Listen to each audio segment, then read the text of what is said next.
Vamos a tener una muy breve lectura en Isaías, el libro del profeta Isaías, en el capítulo 53. Y de este capítulo vamos a leer dos versículos, el 10 y el 11. Dice el versículo 10, con todo esto Jehová quiso quebrantarlo, sujetándole a padecimiento, cuando hubiere puesto su vida en expiación por el pecado, vivirá linaje, vivirá por largos días, y la voluntad de Jehová será en su mano prosperada. Del trabajo de su alma verá y será saciado. Con su conocimiento justificará mi siervo justo a muchos, y él llevará las iniquidades de ellos. Hasta aquí la palabra del Señor. Pensando en estas últimas horas, particularmente desde el día de ayer, ya teniendo presente que hoy me tocaba hablar de la cena, pero a veces uno no tiene el tema hasta último momento. Son aquellos misterios que Dios obra, y frente a tantas cosas que uno lee, que escucha con respecto a la palabra de Dios, en estas últimas horas, particularmente el día de ayer, hemos estado haciendo una actividad muy especial en la iglesia que consistió principalmente en un trabajo intenso, ¿verdad? Para cada uno en lo suyo, pero en un principio, gracias a Dios, a todos los hermanos también, por la participación en toda esta actividad, la cual nos concede la bendición de poder ir haciendo cosas que tienen que ver con las necesidades de la obra. El hecho de tener que estar nuevamente aquí en el templo, pues hoy comenzaba otro trabajo más, que es el de los niños en la escuelita dominical.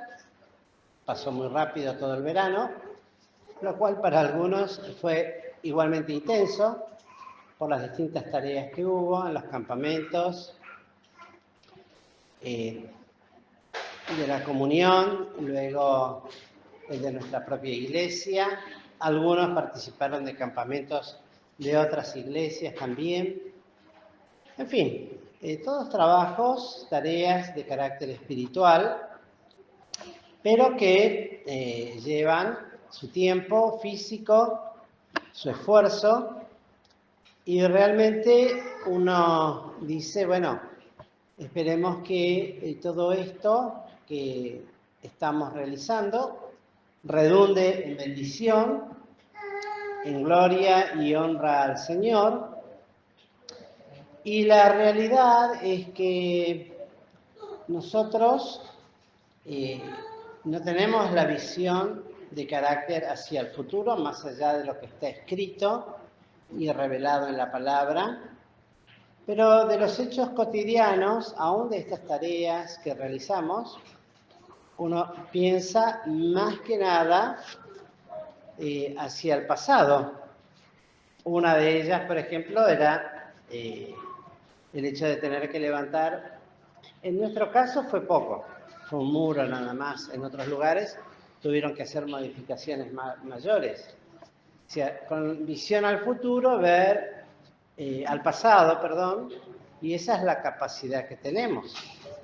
Hacia el futuro nos resulta más difícil, y tal vez todo lo que pensamos con relación al trabajo, al futuro, lo dejamos destinado o encomendado en las manos del Señor, que Él acomode las cosas, pues, y si hay algo que nosotros desconocemos, es el día de mañana, lo que será, y mucho menos todavía pensando en tiempos mucho más lejanos. A veces se pueden establecer fechas, pero de allí hasta que se llegue a esa fecha o a ese hecho, pueden ocurrir y ocurren permanentemente distintas variantes de las situaciones, particularmente cuando tratamos con personas, pues las personas en comparación con la palabra de Dios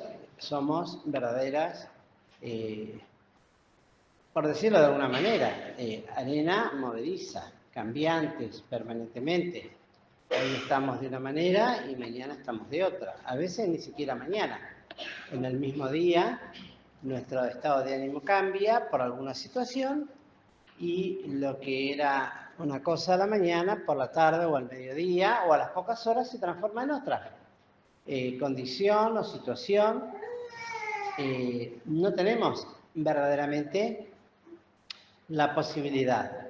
Dios no nos dio ese don, por decirlo de esta manera, vidente a cada uno de nosotros, si bien en la palabra de Dios hay declaraciones anunciadas por videntes o por profetas a determinados reyes o en determinadas condiciones, a los apóstoles que anunciaban lo que el Espíritu Santo deparaba para determinado apóstol o siervo de Dios. Y realmente esto me trajo a la palabra, al pensamiento esta palabra, trabajo, ¿verdad? Y acá este pasaje, estos versículos que hemos leído, en el versículo 11 dice: del trabajo de su alma verá y será saciado. Y esto nos habla solamente y únicamente de alguien que puede ver con respecto al futuro con total claridad. Es decir, no es otro que Dios mismo. Él es el único que puede ver el trabajo de lo que habría de ser, porque esto decimos en base a que Isaías 53 fue escrito unos cuantos cientos de años antes de la realidad cronológica de la vida del Señor Jesucristo como tal, pero ya se profetizaba este hecho tan importante y tan significativo como puede ser el hecho de ver el trabajo del alma y los resultados. Por eso decía, cuando nosotros miramos, tenemos la capacidad solamente de ver hacia el pasado, no hacia el futuro. Lo que hacemos hacia el futuro lo hacemos con esperanza, pero no porque lo veamos o porque eso tenga la capacidad de saciarnos en la medida en que fue saciada el alma del Señor Jesús. El alma es la vida. Cuando dice del trabajo de su alma, está hablando del trabajo de toda su vida. Comprende toda la vida del Señor Jesucristo. Volvemos a repetir una palabra desde el punto cronológico, como hoy se mencionaba, creo, en la escuelita, desde que fue anunciado que venido el cumplimiento del tiempo, Cristo habría de venir, hecho de mujer, hecho súbdito a la ley, y a partir de ahí, desde el momento que se cumple eso, se establece el tiempo cronológico humano de Cristo entre los hombres.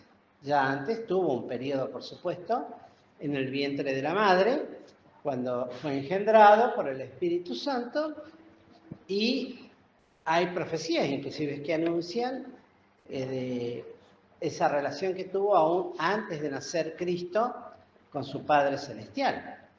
Pero aún antes de esto, hemos visto en el campamento, y de esto no debemos olvidarnos, que hay todo un conocimiento de Dios que está reflejado en este mismo pasaje, que tiene un pasaje profético para los judíos. Cuando nos dice, con su conocimiento justificará. Y ustedes recordarán que ese conocimiento lo tuvo Cristo no como hombre, sino como Dios, como la segunda persona de la Santísima Trinidad, en un momento muy especial, no establecido en la palabra de Dios, cronológicamente, sino que se deduce por los hechos de la realidad de una eternidad antecedente. Cuando Dios establece al Cordero para ser sacrificado, muerto, su sangre derramada, y hablamos en el campamento de que en ese mismo instante de tiempo, Dios, en su infinito poder, porque lo puede hacer, porque es Dios, nos confronta a todos los no nacidos todavía de mujer, que vendríamos siglos después y a través de todos los tiempos, a toda la humanidad, desde el primer hombre hasta el último, y mucho más aún todavía a los que formamos parte de la Iglesia de Jesucristo, frente al hecho de esa ordenación. Así dice Pedro, ¿no? Que fue ordenado antes de la fundación del mundo. Bueno, y en su presencia nos conoció. Por eso dice este versículo, miren, con su conocimiento. ¿Con qué conocimiento? Con el conocimiento de cada uno, y ahora vamos a establecernos en nosotros nada más. Con el conocimiento de cada uno de nosotros, de cuál habría de ser nuestra respuesta inmediata, nuestro clamor ante el hecho de la cruz. Y entonces, dice la palabra, justificará.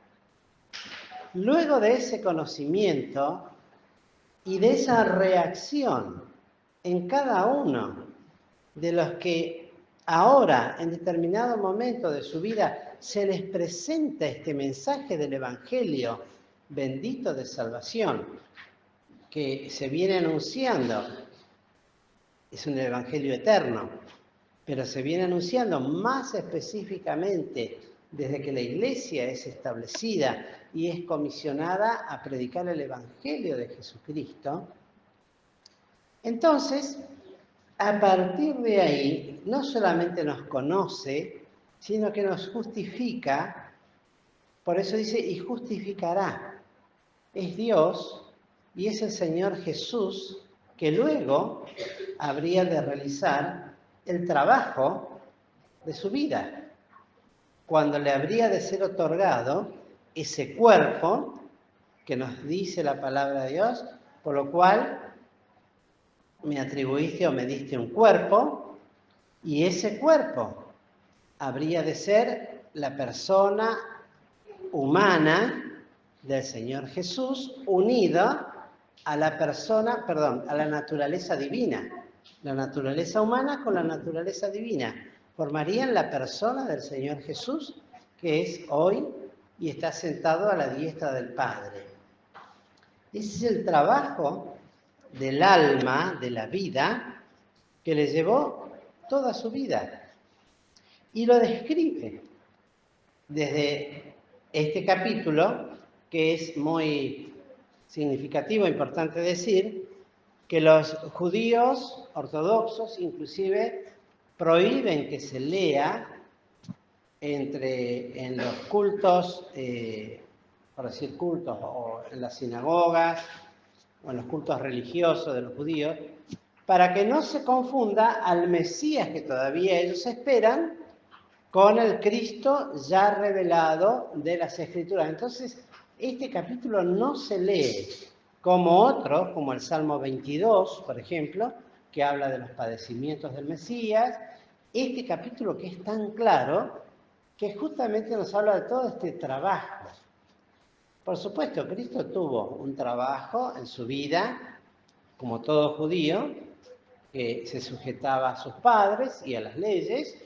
Fue carpintero, pues su padrastro, era carpintero y aprendió el oficio desde jovencito.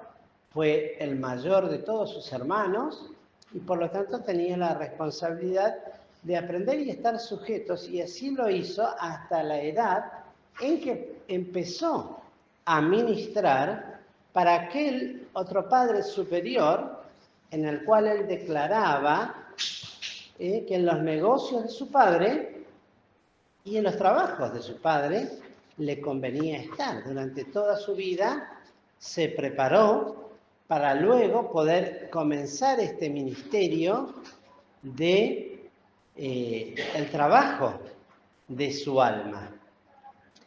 Y lo va describiendo acá de una manera. Pablo dice, por lo que padeció, aprendió la obediencia. Y podemos ver algunas características. Esto lo hago principalmente por aquellos que son nuevitos y tal vez no lo han escuchado, pero sencillamente lo vamos a ir leyendo y enumerando. No vamos a entrar en cada una de estas detalles que da la palabra de Dios con respecto al Señor Jesucristo. Podemos comenzar desde el versículo 1, cuando habla quién ha creído a nuestro anuncio. ¿Cuál anuncio? De la venida de este Señor. ¿Y sobre quién se ha manifestado el brazo de Jehová? Y habla de este renuevo que sale como raíz de tierra seca, de algo que ya no había esperanza. Hoy se mencionaba de un campo de huesos muertos. Esta profecía principalmente apunta para el pueblo de Israel. Y es un renuevo hablando del Señor Jesús, de aquel que vendría a predicar el Evangelio, porque a los suyos vino y los suyos no le recibieron.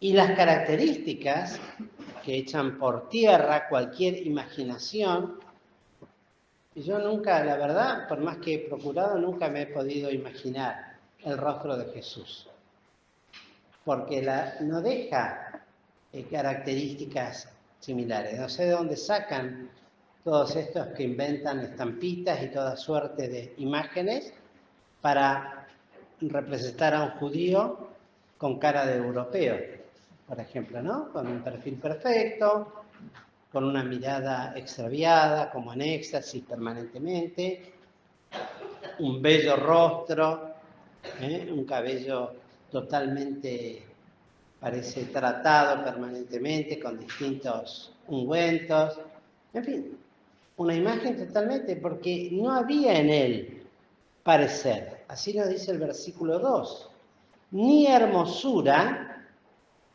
verlo hemos, mas sin atractivo para que le deseemos, ni en su vida secular normal se cumple esto, y mucho menos aún todavía en el hecho mismo de la cruz. No había un atractivo, al punto tal que podemos decir que podía pasar entre las personas de su tiempo y no se lo reconocían.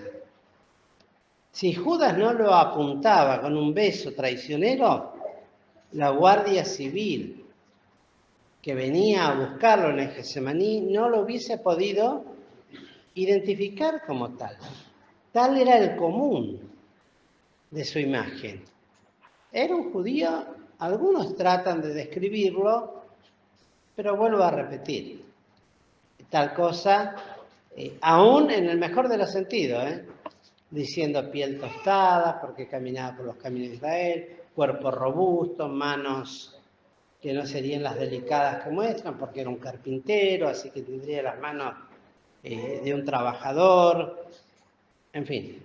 Pero son imágenes que el hombre hace, pero que no tienen el propósito principal, que es este de considerar el verdadero trabajo del Señor Jesús. Pero sí nos describe las características que tuvo que padecer este Mesías a lo largo de toda su vida, Porque si pensamos en su niñez, pensamos en una niñez que tenía las mismas características de mayor. Aquí dice, verlo hemos más inatractivo para que le deseemos, despreciado y desechado entre los hombres, aún como niños.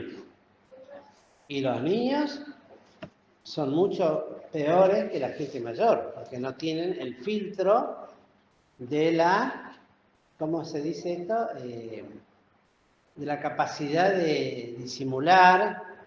Los chicos son muy crueles muchas veces, y espontáneos, y crueles principalmente, que es peor que espontáneo. Y el Señor, la conducta no varió de cuando era niño y de pronto empezó a ser santo de joven o de mayor. Ya el solo hecho de decir, en los negocios de mi padre me conviene estar, y avergonzar en su sabiduría y en su entendimiento a los príncipes del pueblo de ese tiempo, bueno, todo eso generaría un resentimiento. Si hay algo que pasa, es eso. Despreciado y desechado entre los hombres. Varón de dolores. Experimentado en quebranto. Ejemplo en todo. Y como que escondimos de él el rostro, fue el menospreciado y no lo estimamos. No hubo estimación para el Hijo de Dios en medio del pueblo de Israel. Lo que Juan después dice, bueno, acá lo detalla más, la actitud del pueblo en general, y que sigue siendo hasta el día de hoy así. Por eso no leen Isaías 53 ni ninguna profecía que hable del Señor Jesucristo. Además estaría decir qué es lo que creen de Cristo. Algunos, los más, podríamos decir, educados, hablan de él como un gran profeta o una persona especial que se caracterizó, un político de su tiempo, un revolucionario de su época, en fin. Pero la realidad es esta. Fue menospreciado y no fue estimado. Estimar quiere decirle darle el valor que realmente tenía, salvo por algunos excepciones, entre ellos sus discípulos y los que le siguieron. Pero eran, dentro de una nación, las reliquias, los menos, los poquitos.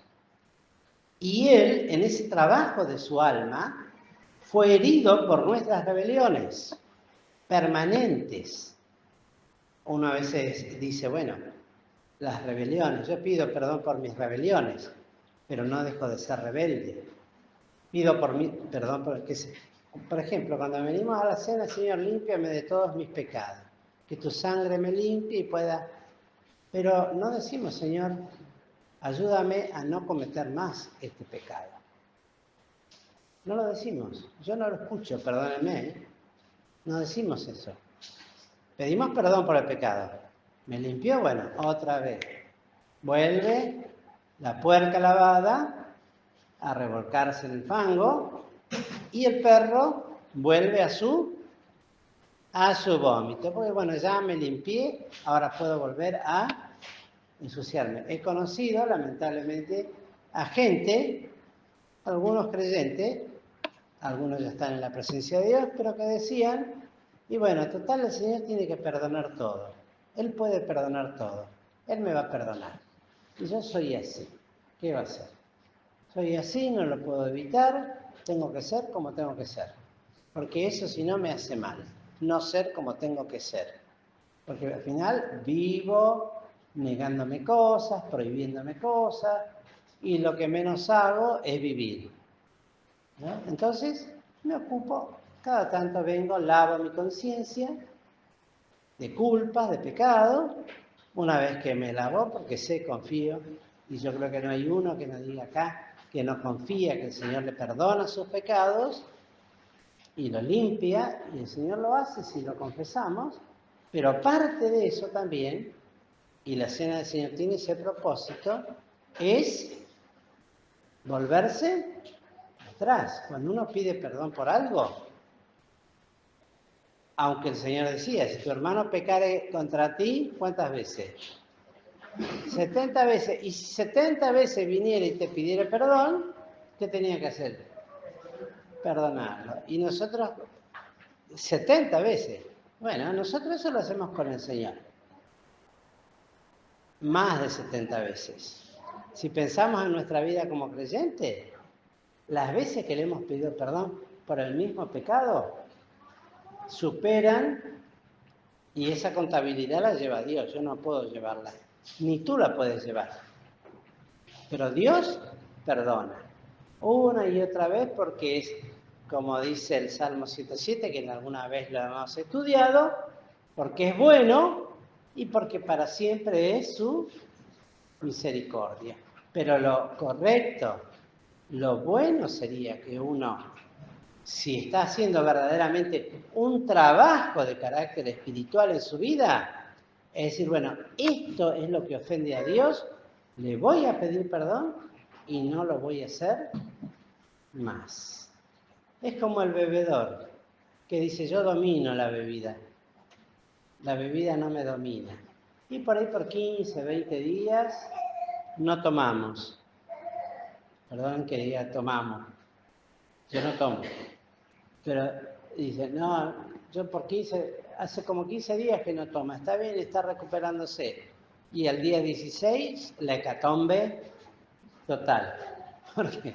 Porque se tomó todo lo que en 20 días estuvo aguantándose. Bueno, algo similar sucede con la cena, queridos hermanos.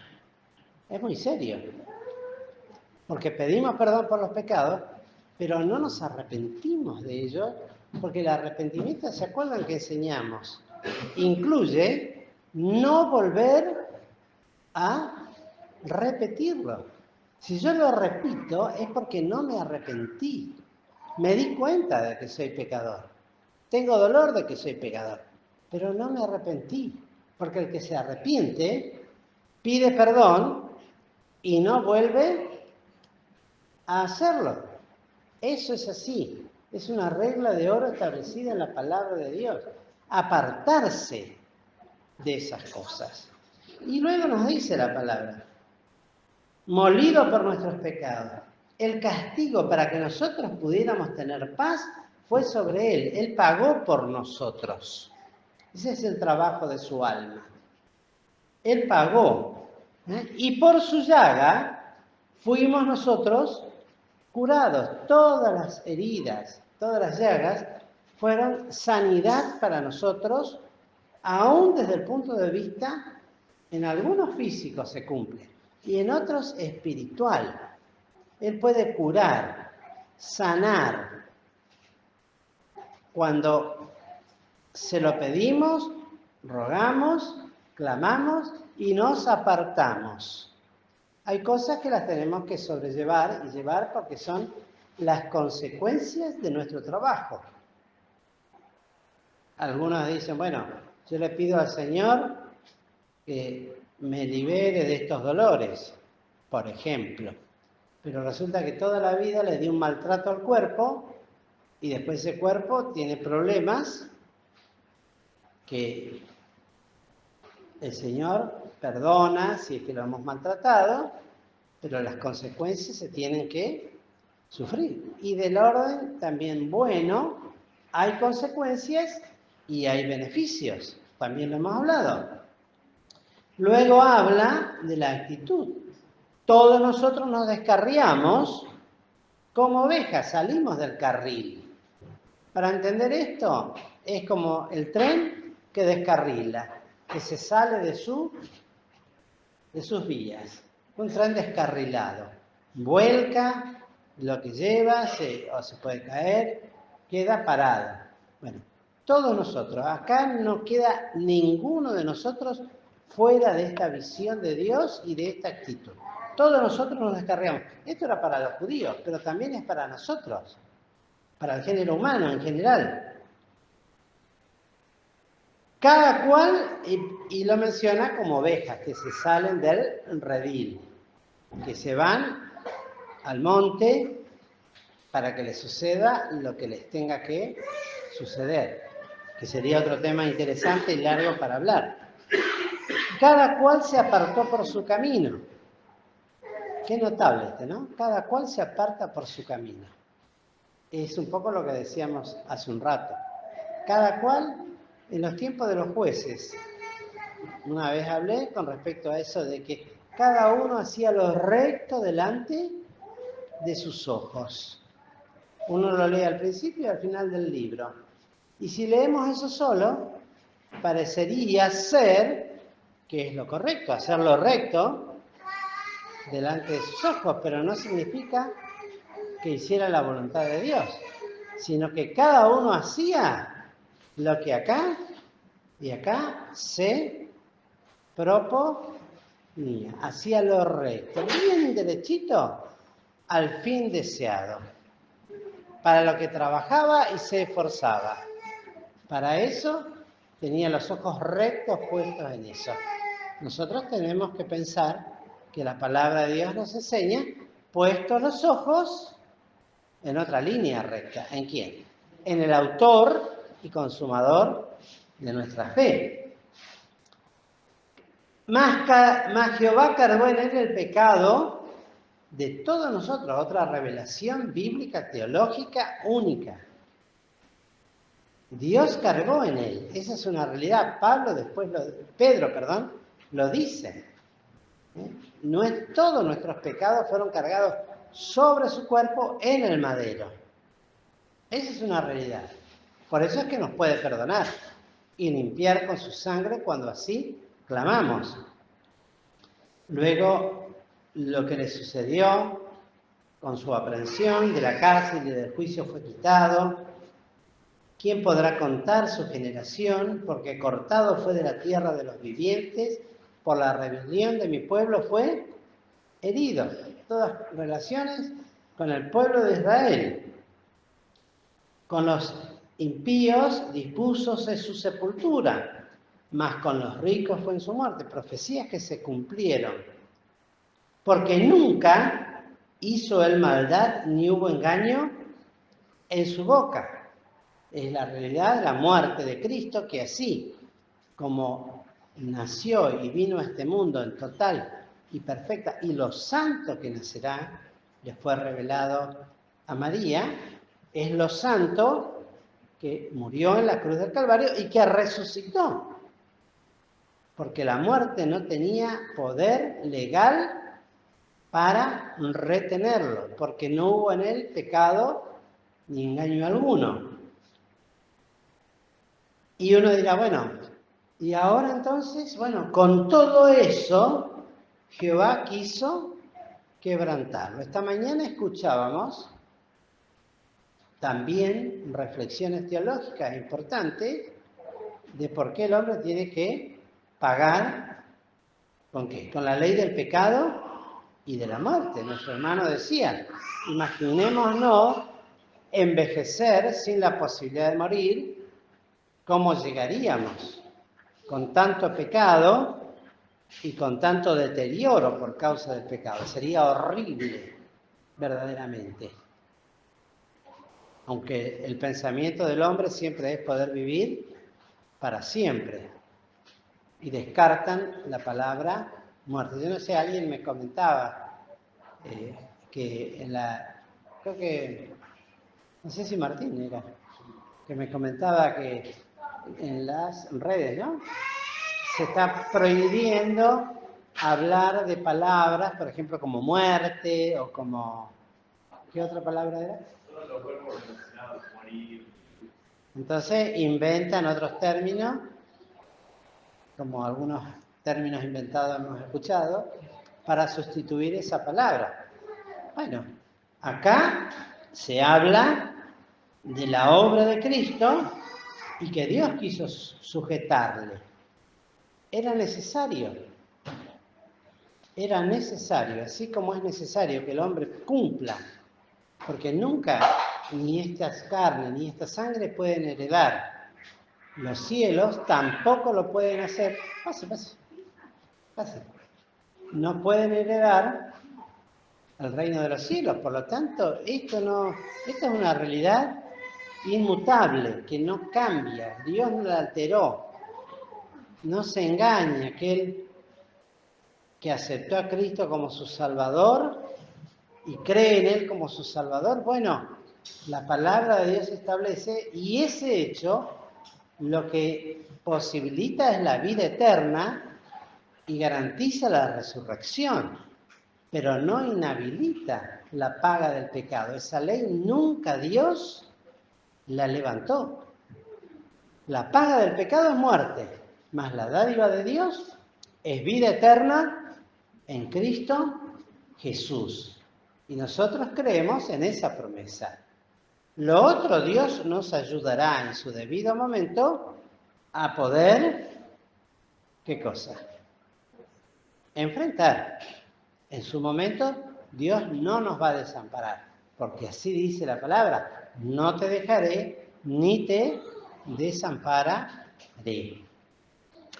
Y luego nos dice, puso su vida por la expiación del pecado, y luego algo interesante, verá linaje, vivirá por largos días y la voluntad de Jehová será en su mano prosperada. Y aquí nos habla de esa visión ya futura. Lo primero nos hablaba de los padecimientos del Mesías, de la respuesta del pueblo, de la respuesta nuestra y luego el resultado. Que en Filipenses se nos habla y se nos dice que el sentir de Cristo, aun siendo en forma de Dios, no tuvo por usurpación ser igual a Dios, sino antes bien se anonadó, tomando forma de siervo, y hallado en la condición de siervo, se humilló hasta la muerte, y muerte de cruz. O sea, la muerte del Señor Jesucristo. Y luego dice del trabajo de su alma. Y aquí hay algo interesante para que aprendamos. La etimología de la palabra trabajo. Todos sabemos lo que es el trabajo. Así empecé el mensaje, pensando en todo lo que trabajamos ayer y los que vienen trabajando. Bueno, el trabajo necesariamente fue una maldición de Dios para el hombre, para su bien. Porque el ocio es el peor de todos los males. Cuando estamos ociosos, lo primero que pensamos, tal vez en un momento disfrutamos. ¿Saben lo que es el ocio, no? No hacer nada. Primero, que es malo para la salud, no moverse. Y segundo, es malo para la salud mental y espiritual. Porque el hombre, la tendencia del hombre se cumple lo que dice en Génesis 6. El pensamiento del hombre de continuo solamente es el mal. Porque cuando uno está ocioso no pienso de qué manera servir a Cristo, sino a ver de qué manera puedo satisfacer las permanentes concupiscencias de mi corazón perverso y engañoso que me hace pensar cosas y me trae tentaciones y caigo en las tentaciones y cuántas cosas, ¿no? Bueno, acá el Señor dice y del trabajo. Y saben, encontré algo muy interesante. ¿Saben cuál es la etimología? Lo tuve que anotar para no olvidarme. De la palabra trabajo. Trabajo significa, viene de un origen que es tripalium. Tripalium. Y el tripalium es un elemento, en principio fue de tortura y de sacrificio.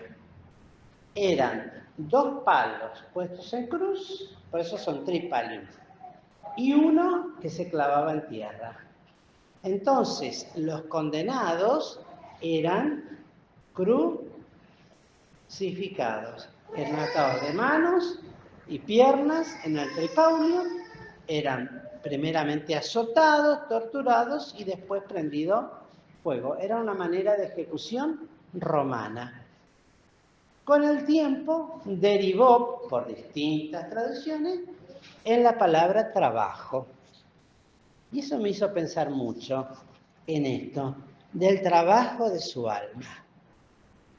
Cristo toda su vida sufrió la cruz, por amor a nosotros.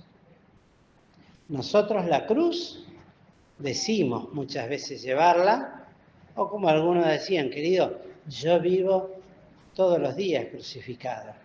Y sus hechos y sus dichos nos hablan de alguien que está totalmente suelto de manos y pies, de lengua, de carácter, de conducta. Miren qué palabra, si lo quieren anotar después, anótenlo. Tripalium, de la cruz, de su vida, verá y será saciado. Por eso dice la palabra, al cual, puesto los ojos en el autor y consumador de la fe, al cual, habiéndole sido propuesto gozo, ¿cuál era el gozo? El ver linaje, el ver y conocer a los que se habrían de salvar, a los que habrían de decir que sí a su obra redentora. Dice qué cosa, al cual habiéndole sido propuesto gozo, sufrió el trabajo. Tripalium, la cruz. Es el trabajo del Señor toda su vida. Toda su vida fue una cruz. Y lo supo desde la eternidad. Jamás en su vida dejó la cruz. Luego la sufrió físicamente desde el punto de vista concreto, real, allí en el Calvario. Pero toda su vida vivió crucificado para que nosotros tengamos vida. Me pareció una palabra realmente importantísima. Y qué importante también para nosotros, porque nosotros también tenemos que aprender este trabajo, este tripalium. ¿Por qué? Dice, ya está muerto, un famosísimo hombre de ciencias que fue muy millonario, dijo esto: si no luchas o trabajas por tus sueños, alguien te contratará para que luches por los de él. Entonces, nosotros hemos sido librados por el tripalium, por el trabajo, por la cruz de Cristo, para que seamos libres con la libertad que Cristo nos hizo libres. Para que trabajemos y ahora seamos siervos de Dios, instrumentos de justicia. Ese debe ser nuestro tripalium. Perdonen la palabra, pero para que nos quede grabado. Nuestra cruz. No puedo pensar en otra cosa. No puedo pensar, no debo pensar en una vida independiente, en una doble vida, que por un lado parece que estoy, no sé cómo conjugar tripalium, pero podemos decir en esa condición, y por otro lado vivo mi vida a mis expensas, con la libertad con que ahora me siento libre. Por fin, como decíamos hoy, ¿no? Me saqué tantos pesos de encima, tantos traumas de encima, tantas cruces que tenía que llevar. Miren, si Cristo hubiese pensado así, jamás hubiésemos sido salvados. Pues Él llevó la cruz con ferviente ardor y puso su frente dura como un pedernal, sabiendo todo lo que le habría de esperar, pues a eso había venido y eso tenía que cumplir. Eso le fue propuesto allá en la eternidad, cuando fue ordenado como cordero, cuando Él dijo: heme aquí, envíame a mí. No era para pasear por las tierras de Palestina, para recorrer por un territorio y bueno, hacer milagros. Todo eso está bien, es perfecto, es bíblico. Pero Él vino para sufrir la cruz y obrar esto, de ser saciado. Hay un dicho muy común que ayer justamente se lo decía a alguien, decía, esto cansa, pero no llena. Cuando tenemos que trabajar mucho, se cansa, pero nunca se llena. Porque siempre hay que volver a trabajar. Y el Señor lo dijo: del sudor de tu frente Comerás el pan cada día de tu vida hasta que vuelvas a la tierra. Bueno, busquemos de que ese sudor y ese trabajo sea bien direccionado correctamente para que podamos vivir conforme a este llamado al cual hemos sido llamados, crucificando nuestros afectos, nuestras concupiscencias y podamos vivir esa nueva vida que Cristo quiere que vivamos para servirle a Él.